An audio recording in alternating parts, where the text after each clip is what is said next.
I will be giving my theories and predictions for what will happen for the next season of Yashahime, now that the first season is finished. The second season will be premiering fall of this year, so there is still some time to speculate about what will happen. Last season reveals Zero as the main antagonist of the series, wanting revenge against the dog demon's descendants for killing him.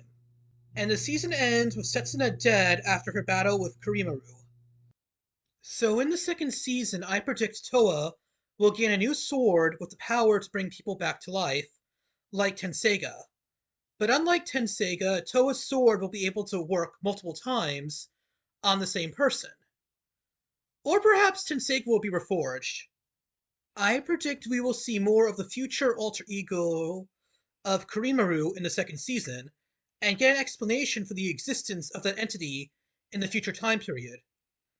I don't feel I know if this actually is the thing, so this is not a prediction, just speculation.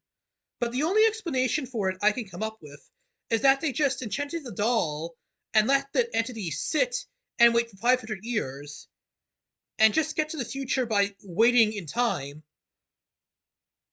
Of course, that raises the question of how Kurimaru knows of the significance of the future world, or how he knows 500 years is the appropriate period of time to wait for significant relevant events to be happening. I also predict that as the series progresses, Kurimaru will be sidelined somewhat, and the story will shift the focus on Zero as the main antagonist. Another prediction I'll make is that Inuyasha and Kagome will come back through the back portal. I know this is a bold prediction, but I'm gonna make it anyway. One factor against this is that if Inuyasha were able to come back and available, he could disrupt the power dynamic between Kurimaru and Miroha, Setsuna, and Toa.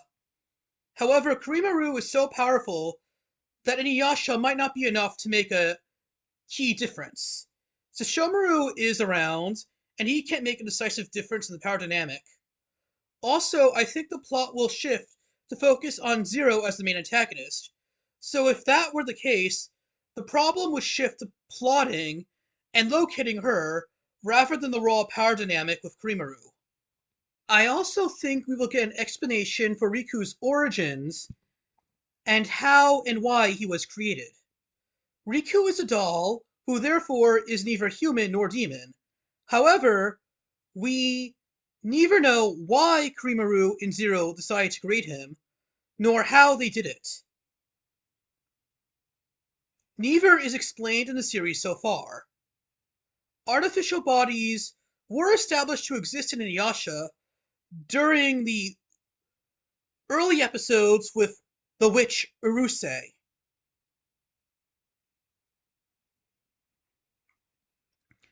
But they needed real souls in order to function.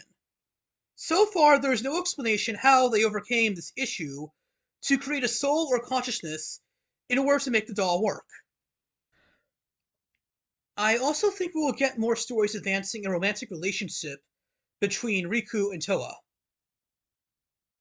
I predict that we will find out what the dream butterfly actually is in the second season, and that Setsuna will get her memories back. We really don't have any idea what the dream butterfly is or where it is located. One guess that might be possible is that it is actually located in the Tree of Ages with Rin. And I'm not sure, but maybe perhaps Rin herself is the dream butterfly.